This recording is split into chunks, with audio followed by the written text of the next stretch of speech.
Thank you, Laura. Good morning, everybody. I think it's still morning. Yeah, all my secrets are out, including my age. I've been telling everybody I'm 51, and now it's all blown to bits. Anyway, thank you for the love again. This time, at least, I'm representing myself. I'm not doing the Ikeja Wole Soyinka, which is my new title. Yesterday, I had the pleasure of being with two very impressive, very feisty women. Clearly, Lola thinks that's not enough, and she's put me with three to see if she can finally deal with me, but I'm still standing. Now, Lola has alluded to the videos that are the backbone of what we're talking about today.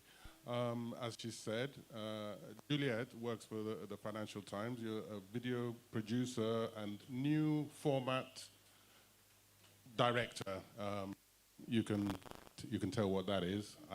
I'm too old to understand that, as you know. Aditi Mittal is a world-renowned comedian. Do I say comedian or comedienne? You know what? Anything that makes someone laugh. Okay. Okay. Aditi Mittal is a comedian. And Erica Benner is a political philosopher. She's taught in Yale and Harvard, just so you know the level of the ladies I'm dealing with here. So that's enough from me. We had a little preparatory meeting, and basically we've solved the problem. We've sorted out democracy. We did all of that yesterday. So today we're just going to take it easy and have fun.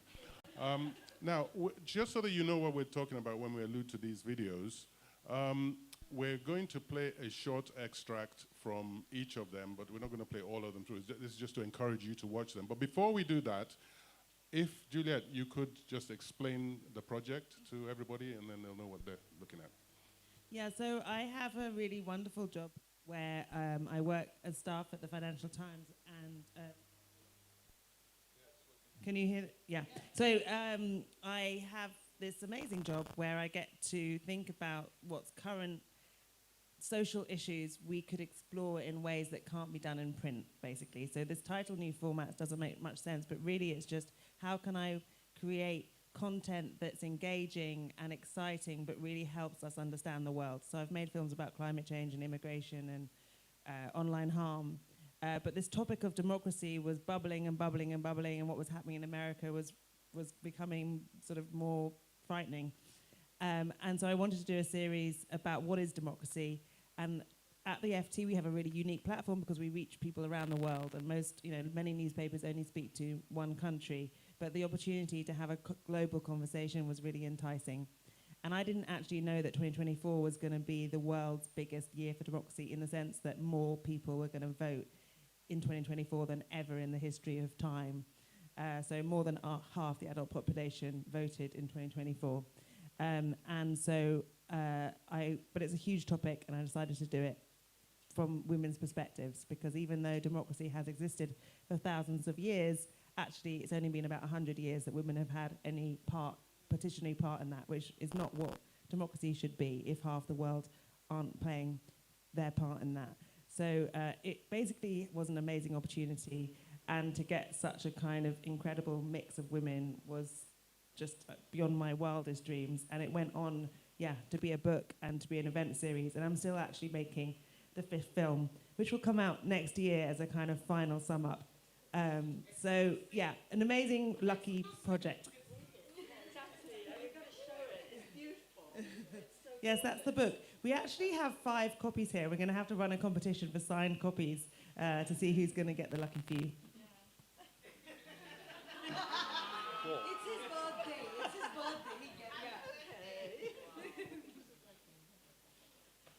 Okay, thank you for that. So if you're ready with the videos, we'll just have a short, 1.5 minutes to 2 minutes from each one so that we have a flavor.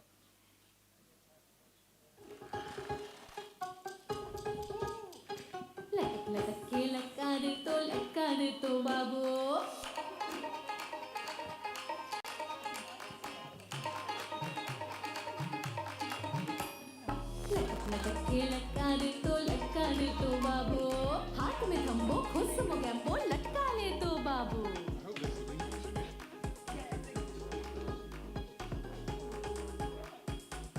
going in that top. I can do what I want. This is a democracy. And if something happens to you, then father of democracy will come to save you. And the father of democracy, that Greek fellow called Clytemnestra. Look it up. See, I have nothing against the Greeks. They gave us this great yogurt, which is very good for bowel movement. All this democracy nonsense, for the people, of the people, by the people. Except women and commoners, because they were not people only at that time. You are both. Even when the name democracy came out, that time it was democracy in name only. So now is not the time for you to walk out of the house in that top. What about my freedom of expression? It is not your expression I'm worried about, but other people's expression on your expression. Freedom of expression. Don't throw that in my face. We are the world's largest democracy. For the people, of the people, by the people. That's because we also have the largest number of people in the world, Pa. Exactly. So why should the woman on the street care about your right to agitate your father and freedom of expression? She cannot dip her chapati in a vati of democracy and eat. Oh wow, this tastes like power of the people. Democracy is for people who have full stomachs and rich fathers. Are you okay? Yeah, I'm okay. But see, Papa, you can care for more than one thing at the same time. Nobody cares more than us. And what has all this caring gotten us so far? In all these international meetups like these BRICS and TRICS and NATO and Plato and all, they ruffle our hair and pinch our cheeks. So cute, Gulu Gulu. Who's the world's largest democracy? The landscape keeps shifting. Humanity is trying to navigate through unmapped territories. The truth is, the old world is no more, and we have collectively entered terra incognita. Faced with challenges of gargantuan and global proportions, we feel disorientated and powerless. Humanity finds itself in multiple crises at once: environmental, political, social, all flowing at an accelerating pace. The rush of technology is faster than our cognitive processes can evolve. And now, AI-driven tributaries are swelling, flooding, threatening to burst their banks. Our legal, cultural, and political systems are failing to keep up. How can we stop feeling overwhelmed and swept away? We both know what it means, but does it have the same resonance? Have you ever known its absence? Have you watched it disappear? Benin, 1972. Liberia, 1980. Ghana, 1981. Oh yes. It can vanish in a gunshot or a radio announcement that opens with fellow countrymen. And just like that, dust clouds obscure the colors of daily life. Khaki green and black leather unsettle the streets. Trees, branches, shoots, and roots surrender to the furious wind blowing through the Sahel. It always starts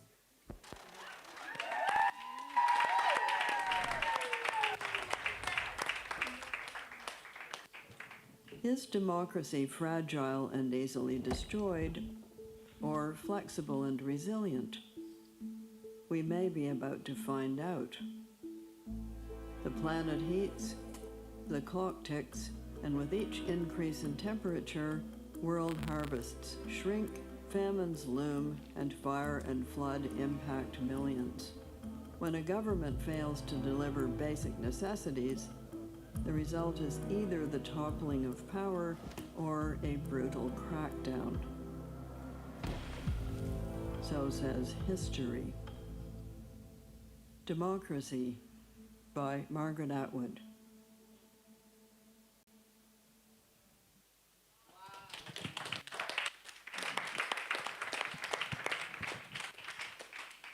So now I hope your taste buds have been stimulated and you're all going to go and watch the rest of each of those. Just to add a little note, the music on Lola's video was provided by Made Kuti as well. So truly made in Nigeria, although commissioned by FT. So we know what democracy is, right? Or we know what the word means, and the more you think about it, you realize you're not 100% sure what it means. Whatever it means, we kind of all seem to have agreed that that's the way countries should be going. So there's something inherent in it that's common to all the different types of democracy. But one thing that is becoming clear also is we're not getting better at it. We seem to be getting worse. And I think that is really what these eminent, award-winning panelists are going to tease out. My job is done. I just need to hand over to them now. And they're going to start teasing out. Obviously, we haven't solved it, but maybe we're going to get some new ways of looking at it and understanding how it needs to be shaped for different countries, different societies. If I could start with you, Erica. We had a brief chat yesterday, and there was a point that I thought definitely we need to dig further. And you were talking about the issue that people tend to ignore, the issue of the role of economics in democracy, or economic democracy. So perhaps you could kick us off with your thoughts on that. I've got like this, degree from whatever you said I have, and I don't know how to make my thing work. Oh, look, no, I mean, there we are. I keep thinking, oh, God, that's so typical of me. But yes, well, economics, can I start by saying, just a step back, because I was thinking also, we had this fantastic conversation yesterday, and also with some other people who are not even participants in the festival, but some young guys who are just here helping out, and I was kind of asking how it is in Nigeria, and I got such an incredible perspective from a very different sort of situation than we talk about in Europe or in the US right now. And so I just want to put that on the table as well. If I say anything general right now, I'm going to have to qualify it at every point, and then hope that in the Q&A and in our discussion we'll talk about how different democracy looks from where you sit. And I guess that's the first point. My first takeaway from our conversation, I got up this morning and said, I'm just thinking democracy is something you see so differently from where you sit. And that means partly from what country you sit in. It means partly if you're a man or a woman. A lot of that. A lot. It depends what's your social and economic situation. And if you think of the really poorest of the poor in the world today, in what they call the global south usually, obviously there are going to be a lot of people for whom democracy is just a luxury. It's something you don't have time to think about very easily. How can we reorganize the whole society and set up rules so that coordinate all our activities and make us feel like we got more power? But there is a powerlessness there, and the idea of democracy, I think one basic idea we have about democracy, I mean, in ancient Greek, you all know what it means. Demos means the people. It actually means the people assembled. It doesn't just mean people. That's a different word. It's like the people assembled, and kratia, kratos, is power. So people power is a core idea we have. And ideally, people power for everybody. So those are like two cores we can start with. But then we've got to step back and say, why is there so much inequality in the power that different sets of people have within societies and across societies? So I'm a political philosopher, which means I love texture, I love details, I want to know concrete stuff about how things work. But I'm not here to say these are the institutions you need, because I think that needs to be debated by every society in its own way and not be imposed. But I can try to I do want people to sort of think about, what does democracy mean to you? And some of the young people I talk to here, but also in other countries, are just, in the US today, people are like, young people are, what is this democracy? It's just a mess. It's like old white men running the show. And they're messing it up, and they've been messing it up for decades and decades. So that's a starting point. Economics, I mean, my view of democracy, I'll just say this as quickly as I can. When you think of democracy in a wealthy country today, like Britain or the US, Germany, where I live, people tend to think of institutions and leaders, and when they complain about what's wrong with democracy, they say, we've got bad leaders, they're corrupt, they're self-serving, or our institutions need to be reformed. Something's not quite right with the institutions. Let's just change the Supreme Court a little bit. Let's have proportional representation. But if you think about democracy in other countries, you think, well, a lot of people are just too poor to have a voice anyway. They don't have education. They don't have access to the basic tools they would need to feel like they got power. And I think that's what you're seeing more and more also in Europe and America now. You're getting lots of big groups of people who are saying, and some of them are minorities, some of them, as they call them, not white supremacists, but some of them are white supremacists or just white guys who feel like they're left out. And a lot of that is because of economics. So I'll end with that as a salvo. Yeah.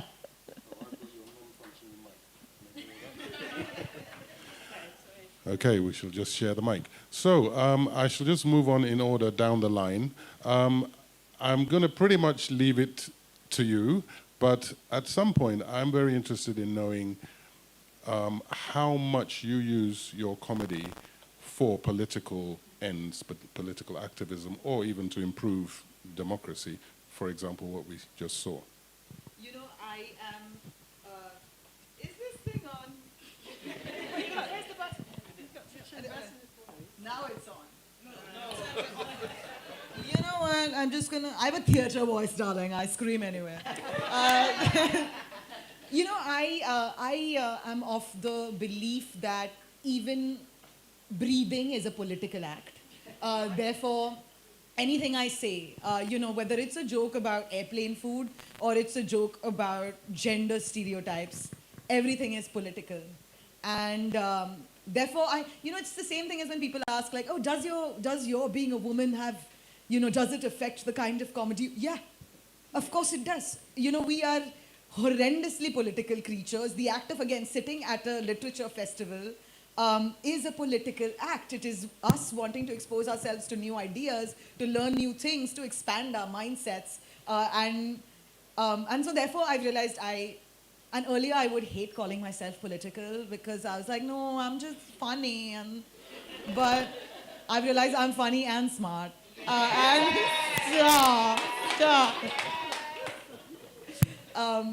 But yeah, it is, everything is political. And I think also because India has been in a place recently where we are heading towards what is an autocratic democracy, lol. And what a paradox, dude, come on now. And so now, opening your mouth is a political act, right? And if you've said something about the government in, 40 years ago, but if they, catch you for a speeding ticket today, they can put you in jail. It is, there is a sort of unsurety about anyone who has a voice. And so therefore now everything is political. Everything's become inherently political, especially in India. I don't know, I've realized, am I improving the state of democracy? No.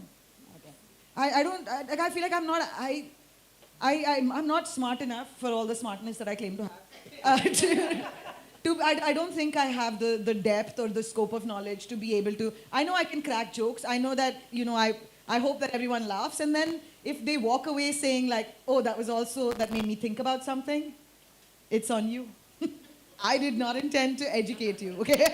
Ew. I intended only to entertain you.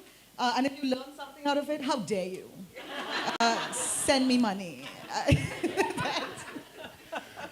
Clearly, we're going to want more of you, and luckily, I think you are going to be doing some stand-up for us later. So we prepare to be not educated, but to be entertained. Juliet, you must actually be very proud of yourself with this project because, I was present during the process of Lola putting hers together. And in fact, I'll give you a little secret. When Lola mentioned that, you sent her first attempt back, and she was going to give up at that point. So why I'm claiming this prize is that I shoved her back in the office, put a pen in her hand, and made her do the and didn't she do great? So anyway.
controlled, but that is the antithesis of democracy. So is there a solution? What has anybody come up with a great idea? What do we do? Fantastic question, and a huge, one of the biggest issues we've got right now in the world because of Elon Musk, who is apparently a free speech absolutist, a great phrase that I hadn't really heard people say until recently, so I'm glad you used it about your former self. But, the free speech, like everything's free, there's no limits, so how dare you try to constrain me as long as it suits me, as long as it suits Elon Musk. Same with Donald Trump, same with, political or online, or historically, actually, most people who really are free speech absolutists, who say anything goes, they're people who have so much power that they know that they can't be stopped anyway, and they want more power to silence the people who have a lot less. And in a way, that's always been the case. Internet's just made it more visible, more toxic, and scary because it's linked with these, tech bro, mega bloody billionaires who are scary as anything right now. Can you do, as a political philosopher, can I get the bird's eye view? Aditi and I were talking about men always saying, let's get the bird's eye view. I'm not doing that. I'm going to get down to earth and human. I want to do both. I try hard to do both. It doesn't work most of the time, but you try. Bird's eye view, no, I can't set any rules about this universally. What I can say is that what is democracy? Is it free speech? Yes, but is it unlimited free speech? Absolutely not. It can never be. Democracies, defining characteristic, one of the things that makes it different from oligarchy or autocracy is people have to talk. Like it's supposed to be run by everybody, and everybody's got to talk. And everyone's got to get their voice across and have a chance to speak, because otherwise it's going to be an oligarchy. It's going to be a rule by a few people. That's a basic defining quality. But if you're going to let everybody talk, you've got to have some rules. You've got to have some limits. And ideally, you've got people who know that and restrain themselves. And self-restraint, I think, is one of the biggest virtues you can have in democracy. People realizing when they can talk and when that's going to be constructive and when they shouldn't say something because it's going to be insulting and it might demean people. And I'm seeing a lot of women nodding here. Women know this very, very, very well, right? You know that men who say, why don't I have the free speech to say something very sexist or to say something, to kind of flirt with you in a very inappropriate context, or much worse, we know that those things are putting us in a place where we should not be, which is below them. And that's just this micro example of what happens in a larger context, in much kind of more macro global context. So no, we should have the idea that freedom of speech is never absolute. So I'm glad you are now converted to a free speech debater. We need to always debate the limits. We also need to not think that there's an absolute set of rules that can be imposed everywhere and all the time. We've got to be able to just talk about this freely. Okay, so... may I add to that? Yeah, sure, please. I have a sort of I feel like with the kind of information, misinformation, disinformation, which apparently 3 different things, that we are living with, one of the ways I think, especially for kids, for younger folks, to understand how information and misinformation works is to make content themselves. For every guy that wants to stand in a woman's face and yell, your body, my choice, he needs to make a documentary film about it. Because he needs, commit, okay? If you're gonna talk shit, commit. Okay, I wanna see your 40-page essay on why I believe women shouldn't have abortion rights. Study it, come back to me and tell. And I think that once we sort of commit to, or at least us, or know how it's created, we will be able to identify it when it's wrong or when it's misinformation. That's one thing. And then the second thing, I think, as Erica said, is we just have to talk about it. I think the only way to find out if you can't say something is to say it and then suffer the consequences of it. And then you can't be like, I should be able to say things without consequences. No, you should feel the consequences, see the consequences, and then decide whether you want to continue saying that thing or not. But I think that is the way that I think free speech, I think that's the way forward for creation of information. Except that sometimes it's not you that gets the consequences. And many people deliberately do it to cause consequences for others. That is where you're going to need rules, or rules, I don't know, dirty word. Yes, so just a quick one for you on for your next film. You can put it as a food program, maybe, because you had that comment about chapatis. Yeah? The chapati. Yeah, can you... so first of all, I need to leave comedy. I need to leave talking about democracy. I need to get into full-time eating. Because I have... You know, the reason I'm wearing this outfit today is because I have grown out of all my pants that I bought on this trip. It's too tight to wear and sit down now. I think the food, the lack of the kind of food we eat is, again, a very, very political thing. And I think that, you know, we were talking about Nigerian funerals this morning, because that's what we discussed at breakfast. And, you know, they were talking about people who go, like, who track funeral announcements to go eat at various funerals. Incredible. Are you going to kill people for the bites? What is happening in this? the people at Archimedes, is this what we are? Fair enough, fair enough.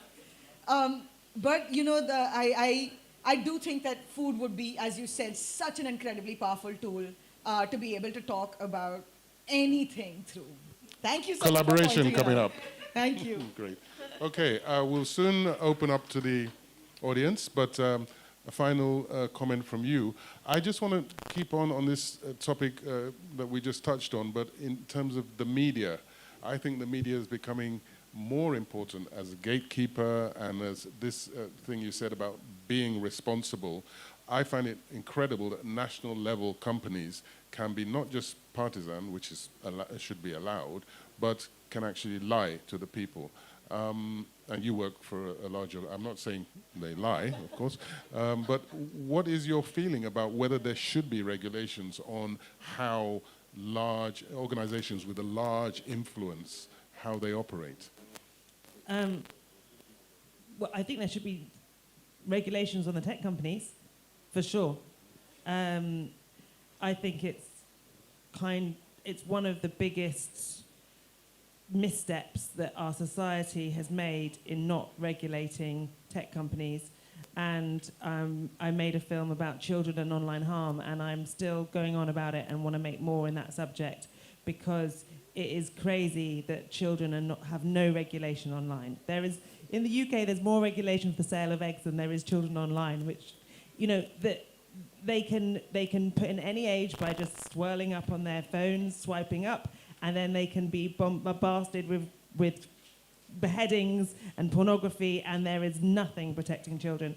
And it's the same in our adult internet space. It is very concerning that there is no regulation. So in a way, what Erica says, I think this is an interesting point, isn't it? Because democracy doesn't mean freedom from anything. And, you know, tech companies were given this free reign because they had to go and break things, basically. They had to grow, and they were allowed this kind of special privilege to not have regulation, and we are all really suffering the consequences. So I'm really proud to work for an organisation that tries really hard to be trusted and tries really hard to not share disinformation, but we're fighting it all the time. And I know that FT content is being fake FT content is going out, and fake FT films. I had an email yesterday saying that, you know, what is this? And someone had basically taken the FT logo and put it on some other film and pretending it was the FT. So we're all going to have to be fighting this really hard, and it is worrying what's happening in America if Elon Musk has more power and then protects big tech companies, because that is going to mean that our democracy is challenged. Very true. Thank you for that. Well, on that sobering thought, I'm sure there are one or two questions in the audience, so Oh, my nemesis wants to ask a question. I was trolled mercilessly yesterday, so I'm getting my revenge now. Anybody else want to ask a question? She was first, but okay. We'll start with Ronald. Just get it over with. Who's passing around the mic?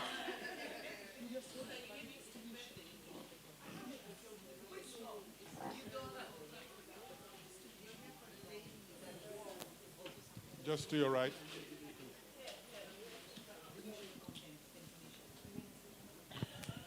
So I'm a big fan. I've watched all those films. I'm going to keep watching them, even though they are not on the website that they should be on, which is public.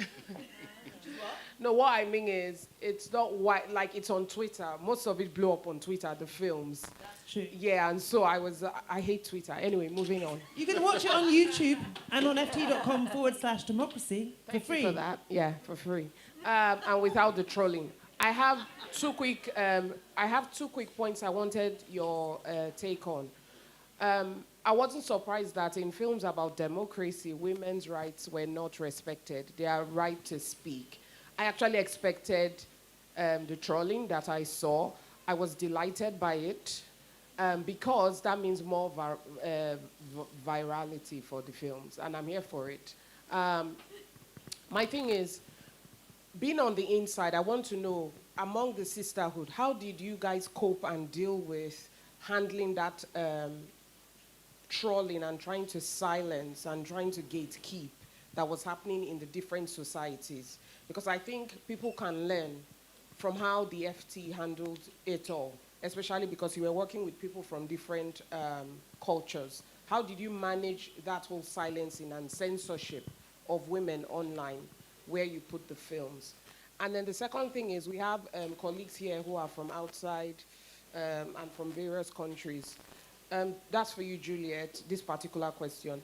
When you work with people from other cultures, what would you advise someone who comes into your multi-project, multi-continental space to do? Thank you. Oh, wow. Thank you. It's a really good question about the trolling. Actually, I think the truth is we were checking in on each other, but it wasn't much more sophisticated than that. The FT has comments section and people can leave comments and they are moderated. The attitude is fairly relaxed unless they're very offensive, they're not taken down. If there's some sort of point behind them, then they are shared. But I think that actually, I don't know, Lola was concerned, for me, strangely, more. And she was, I think you were concerned that the FT would be anxious. And I was proud to be able to tell you that the FT were not anxious, because they do encourage debate. And so I think, had it got more serious, I'd like to think that we maybe could have done more, but as it was, I think we were all able to handle it. But I mean, Aditi is on the panel. I think that's more for you. How did you feel about it? So first of all, I just want to say that I don't think, sorry. So first of all,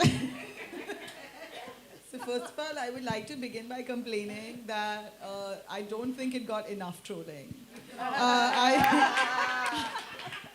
Guys, I really put my heart and soul into that film. Please watch it. Send me abusive comments. There's so much in there. I do think that, I mean, working on this one in particular, there was the usual. Again, as I said, it wasn't enough. But I expected it. And I think now, as a human woman with a mouth on the internet, I know that even if I wake up and I'm like, I like potatoes, there'll be 30 dudes underneath who'll be like, just being a pick-me girl, like, I'm not going to like you more if you like potatoes. And I'm like, what? So I think the function of existing as a human woman with an opinion on the internet is dealing with trolling of any kind. And I think actually when I started out, like 2009 is when I opened my Twitter account, I used to take all the really horrible things that people say very personally. and I used to, for the longest time, I thought I was this person that people are writing about, right? That, I'm an idiot. And I was like, wow, is my mom on the internet? But it's, as you spend more time in that space, you learn to separate yourself, and you also learn you get to know yourself better. And so now, as you said, please just leave more abusive comments on that video. It is a bit, so from a personal perspective, I was so passionate about the FT and I want my bosses to be really proud of me for the project. And I was quite disheartened on a personal level when there were loads of comments saying the FT's gone really woke, the FT's like the Guardian now. There was literally a guy that said, why is it all women? Why can't we have all men? And then posted a link to a YouTube panel with all men as an example to me of what an all men panel looked like. A manel. Helpful. It's a manel. Yeah, he posted me an example of a manel in case I couldn't envisage one. It was very kind. Very never seen one before, so that was helpful. And then in terms of working with people from different countries, I mean, it's been the best thing about this project, and it isn't something I usually do. Normally, I do work with people in the UK, so I have loved that. I like to think that I'm going to out both of these guys, but both of their first scripts I rejected. So I didn't think that I was that kind of person that would be so no, but I was. I like to think that they both saw the process. So I suppose it is holding my ground in terms of knowing that I have something to bring to this, which is a vision for this project that I have to hold on to. I like to think they also both think that they then had freedom to express it from their perspective. And that is one of the things that I did love about the project, was that they brought things to it that I didn't really quite understand necessarily. And things like working with the director who is here, and Lola, like the dancers, I would never have imagined that the dancers would be involved, and they were just amazing. And also Lola dancing herself, and the fact that you were saying to me, this is part of our culture, and when we looked at loads of archive, and there were political leaders that entered onto big public spaces to deliver an important speech, and they were going to say something really serious, and they got on dancing, and I was like, I never, the contribution to dance to politics was something that would never cross my mind. British people, other than looking really weird, don't dance. So all of that was just so fantastic. So I guess it's hoping that you find the capacity to hold on to what you know is true about the project, but also being able to give space. So I want to do more, and I'm very interested in working with writers, so you're allowed to email me. Great. We had a hand over here. It's behind you. All right. Thank you very much for explaining what you did regarding the democracy, that it's freedom of speech, but then it is not not unlimited. That's the first time I'm learning it, and I'm so glad you pointed that out. So my question is, what if, because democracy is about the majority, right? What if the majority are actually stuck in Stockholm syndrome? And I have an example. So there's this particular thing that happened recently about ex-Delta state governor that EFCC caught him because he embezzled about 1 trillion naira or something. And I was so shocked to see that members of the state were the one having protests that it should be released by EFCC. And because I'm a reader, I've never been to Delta State, but I read Tomorrow Died Yesterday, and people that read that book, I'm sure they must have resonated with the way they are suffering. I was shocked to see that, why will you want them to release this man that actually embezzled this fund that should have been used to develop your state? So when the majority are like this, what should we do, and how should we address it? Thank you. Whoa. Oh. That's an amazing question. The Stockholm syndrome. I mean, you see that similar thing happening in. Is it because of the election? Because they want to keep getting in and they think they depend on this leader so much to stay in power, because that's usually the case. I mean, that's also what people saw in the US with Donald Trump, that the whole Republican Party, who used to be very diverse, and a lot of them were uncomfortable, they all sort of decided, we want to stay in power. We reckon he's going to be our strong man, and we all going to love a strong man and jump and tie and do whatever he says and echo him, because that's what people seem to vote for right now, and we want to stick with that. So I guess the problem, you know, this is, I don't know if there's an institutional problem, solution to this problem. I think this is where people down below have to do whatever they can to kind of try to criticize their leaders and call them to account. If you have a situation where the leaders don't really care what people are criticizing, you know, down below, I don't know. This is a big problem for democracy, isn't it? I don't know, maybe Aditi has a solution. I mean, I have a solution. She's in that situation, I guess. I have a solution. I'm a comedian, trust me. I mean, you know, so for example, now I'm talking about a fictional country. This is not any country that exists on this planet. But like recently, I was in that country and I was driving from one city to the other, and at one of the rest stops, you know, there was a bus full of people, and so we were all standing in line for the toilet and we were talking. And, you know, I said, so where are you guys headed? And they're like, you know, we're actually going to vote. And I was like, that's incredible. And they're like, yeah, because we got one plate of biryani and a bottle of beer. And so now you think about it, we are living in a world where you can buy a vote, you can buy support, because also the world is such a dire and dangerous place that for some food, a vote doesn't matter. Going to protest, you give me $300, I'll do it. You know what I'm saying? Without even understanding too hard what I'm protesting against, I'll be like, oh yeah, he said he gave me 5,000, I'm here. Yeah, release the criminal, release the criminal. You know, the short-term gain of having enough money to take back to my house is far too much for like the long-term. It's not like he'll stay in jail forever. The system will anyway free him. Yeah. So I might as well make more money in there and enjoy. So I don't even know if it's a psychological thing more than just a short-term gain thing that so many societies are just grabbing towards and, you know, using it for their livelihood. I have and that's poverty, right? We still don't have a solution. The solution is come buy a ticket to my show, I guess. That's the solution. I have a mic. Who has a mic? Oh, okay. I have a mic. Okay. I'm in your blind You've spot. won. I'm sorry.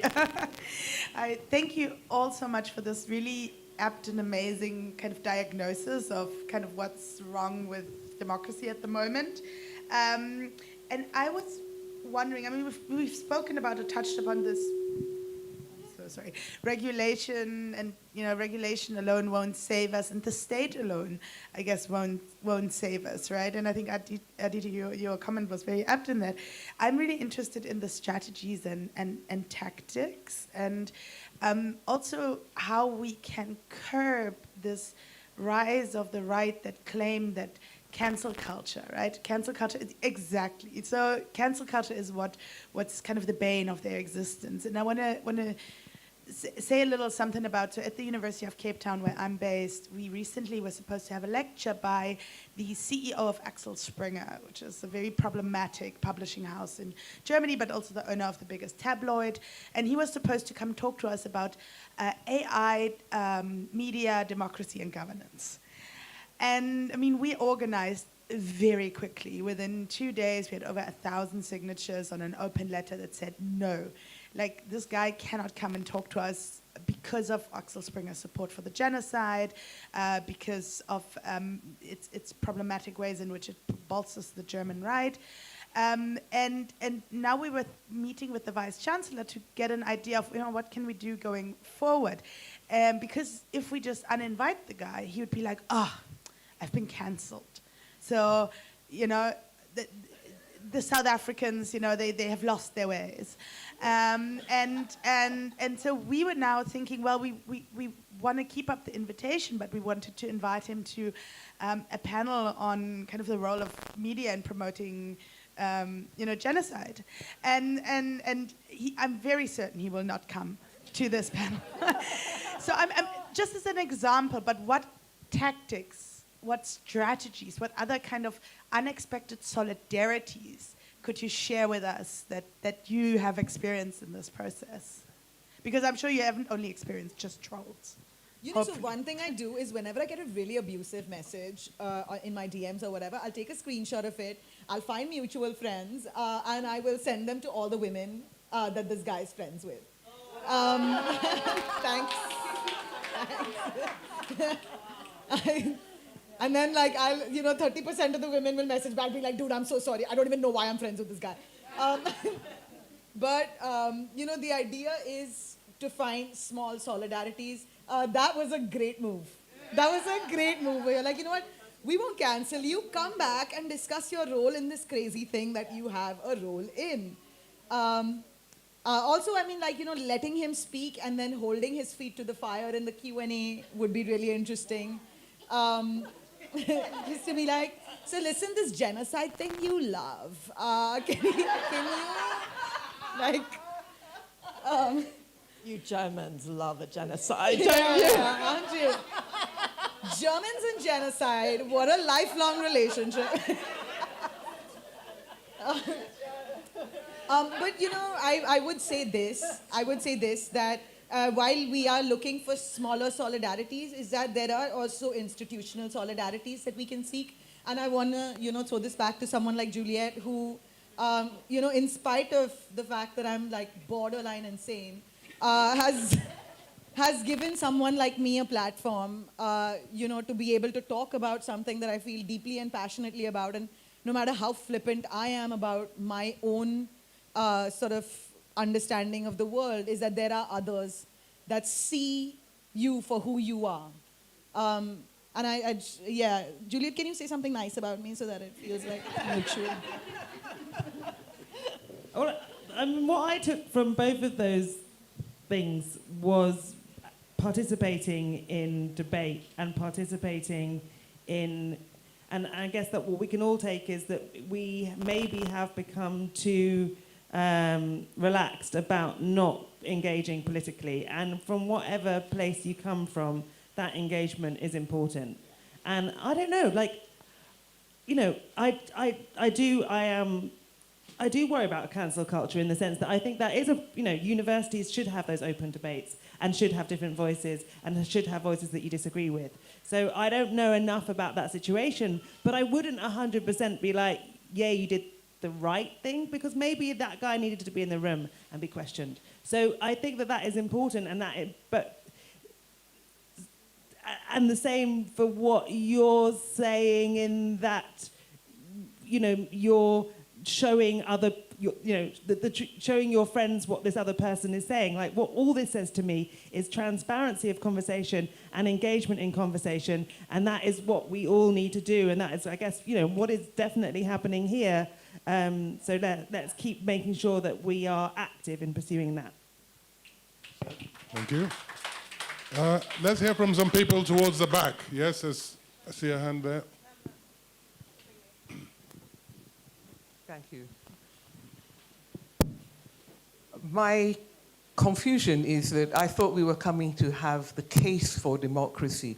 What I've heard so far is a lot about what is wrong with democracy. And I think that in a world where the certainties about democracy are no longer as certain as they were, where the countries which have been autocratic seem to be doing well, the countries which are said to be democratic don't pass the litmus test of Gaza. So I think that I would have hoped that rather than giving us so much of this is wrong with democracy and that is right with it and so on, that you would have actually made the case for democracy versus autocracy or any other kind of dictatorship that we had. And I would still like your panel to say, is it worth it? Are we actually, because we're in Nigeria, we are on the road to democracy, we may or may not be in it, but, and at every stage, every election is, the election was stolen. And just as in other countries, people say the election was stolen because the person who emerged the winner didn't necessarily get the most votes. But I think that if we are going to still be encouraged to stay on that journey to democracy or to continue to try to improve the quality of our democracy, I would have hoped to hear something more from the panel than this is wrong with it, that is wrong with it. And because otherwise we might as well say, well, the Chinese are not doing badly in the way that they have addressed some of the issues that arose in their country.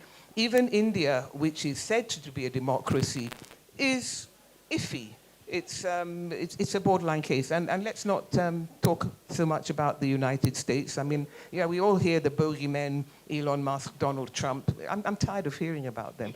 So can we have the case for democracy and not so much the case about what's wrong with it? Thank you. Thank you for challenging our panel. In defense of the panel, before I now throw this hotcake at them, my opening comment was that we all seem to agree that democracy is the way to go. So it was kind of a given. Yeah. But nevertheless, I think it's a great challenge. So let's have the case for democracy. No, thank you. I mean, I'm going to talk about that first because I also thought, oh, let's come in and make the case. And I thought about, yeah, I mean, I often think about how to make the case because one of my main arguments, because I've also written a book on democracy that's not this book, around the same time. And one of my main points is, you know, exactly what you said. You know, well, how are we going to defend democracy today when it used to be, you know, you had a couple of Western countries in the world saying, hey, everybody, look, we're rich, we're successful, we're powerful. Don't you all want to be democracies for those reasons? And now, because it's crumbling, we don't have these models. And we do have other models, as you said, China, even India has sometimes been held up as a developmental country. Come and live now in India. So much everyone is like, it's doing damn well and all, come. Okay, I'm not going to talk about India. I'm going to leave India out. But yes, the China model, I do spend my summers in China. And when I spend my summers in China, I am constantly told, isn't this, look, we're safe. It's a safe country for like physical people walking around. It's economically been booming and now it's, you know, whatever. But there is a case that a lot of people want to know today. What's in it for us if we follow, you know, this kind of liberal democratic model that's not got any good examples anymore? And the simple case, I guess the simplest one is, well, think about, you know, autocracy is worse. That's all. If you have autocracy, you're not free to talk. You're not free to criticize. You never know what's going to happen. And it's worse. But that's good. That's a simple case, and a lot of people are making it just with that negative argument. But what's a positive reason? Why positively do we care about democracy? Is it just that autocracy is worse, or is it that we actually want to feel like we've got some sense of power, you know, like some sense of power over the lives that we kind of collectively have to lead? So I think, you know, if you think about an autocracy or even an oligarchy, you don't know from one day to the next how much power you're going to have to do anything. They can take power away from you. If it's a minority government that's officially the minority, it means you don't have the rights to complain reliably. If you're in an absolute, you know, autocracy, then you're just going to be afraid and have no predictability from one day to the next. So I think those are like very simple reasons you can back up with examples. And Aditi probably has some very good ones. But like this argument, like, well, at least, you know, they're doing economically well, because now our entire world is designed that you just have to keep making money, that the profit must just keep increasing. Like I read this news recently, which was like, Netflix growth has gone from 2,200 billion in, 2023 to 2,100 billion in 2024. Dun, dun, dun. I was like, I'm sorry, is 2,100 billion not enough? Like, are we going to go into perpetual growth, like where it's just brain rot of society? What do we define as success as nations? Is it the individual expression? Is it freedom of not only the ability to say something, but the ability to make whatever business you want, take your kids to whatever part of the country you want to nurture their talents, to have an equal footing with the other kids in, around them, to be able to nurture that. What is the definition of, they're doing okay? And so I think that we tend to sort of look at it from this very heteronormative, capitalistic, neoliberal way. And I think we need to start defining what freedom, what success means on a more wholesome and a more human level. We're people. Sorry. Machine is shouting at me. I got nothing. Sorry, machine, sorry.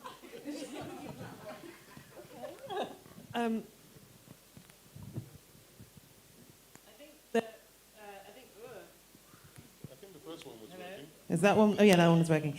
Sorry. I think you make a really good point. I suppose I think it was, an assumption, actually, in the series that democracy was the best system that we have, and that the series was exploring what the threats are to it and what the fragility of it is. So I think we clearly didn't do a good enough job of expressing that well, I certainly, I would say that FT agrees that democracy is a good thing, but that it's not something that we can take for granted, and that it's important to point out how it's being eroded in order to protect it. So that was the starting point.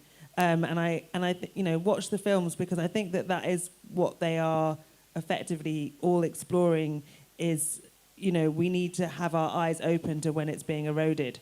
And at the moment, it does feel like that. Well said. Thank you. So I hope we've, at least in part, satisfied you. I can't see very clear. I think that was Ayo. Is it? Yeah. Have we done well enough, or do we keep going? Anyway, I'll pass to the next person. There was someone else near the back on this side, and this will be the last question. Somebody had their hand up earlier, just over here. Okay. Yeah, the gentleman in white.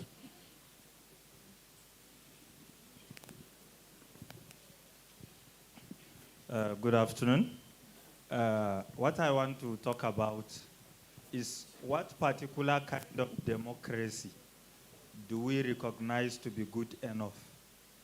I'm asking this perspective using two cases from Egypt, where the democratically elected government of Morsi was truncated with the full blessing of the West.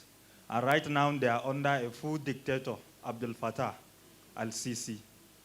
And similarly, the current conflict in Gaza started when Hamas was democratically elected by the people of Palestine to represent them in the now probably defunct Palestinian Authority Legislative Council. So what kind of democracy do we think is good enough?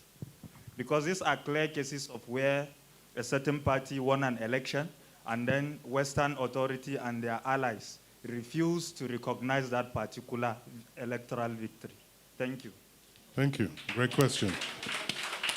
So, a great one to round up with. So, I'm going to just go down the line. Erica, please start. The American and the English lady answered. I got nothing.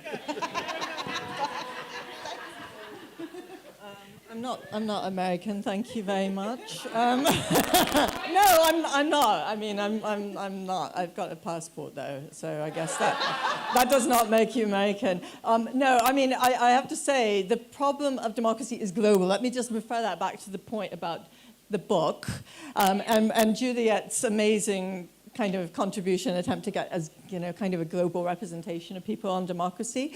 The problem of democracy is not just national.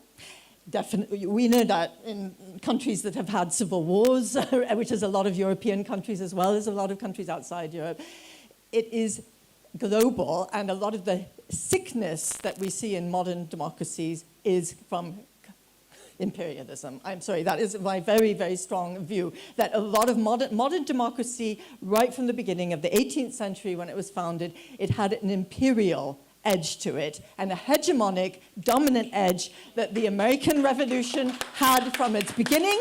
The French Revolution had it from its beginning. And so the democracy that we've seen spread around the world as this perfect ideal, follow our model, it is very clearly just tainted. Tainted, and in America it's tainted even more fundamentally by slavery. And these things are fundamental. We have to rethink it. We have to rethink democracy and what it means to us from the bottom up. And to me, the simple point about democracy, I said at the beginning, people, power, equal people power as far as you can get. You'll never have people who are absolutely equal in every respect, but democracy tries to find a way to give everyone a sense of equal power in making decisions over how we live together. That's simple. It's a simple idea. But it means that every place you go, you've got to have different ways of debating how to do it. But you've got to get rid of this idea that there's some model, some global model, and you've got to purge this colonial thing. Sorry. Juliet, do you want to say anything? No, just again, thank you. I'm so proud of, please let's carry on having these conversations. Yeah. Thank you very much. Well, now, because this is a panel on democracy, we have to end it democratically. And we were set a task. I did say at the beginning that we had solved democracy. I think I'll change the goalposts. I want to vote, please. We must be democratic about this. You have the power. It's going to be your say. Did the panel successfully show the fragility of democracy? Can I have a show of hands, please? Did the panel successfully show the fragility of democracy? Yes, we've got a majority. We'll have to vote again if you don't give me the answer, the right answer. Please give a great round of applause for the wonderful award-winning panel.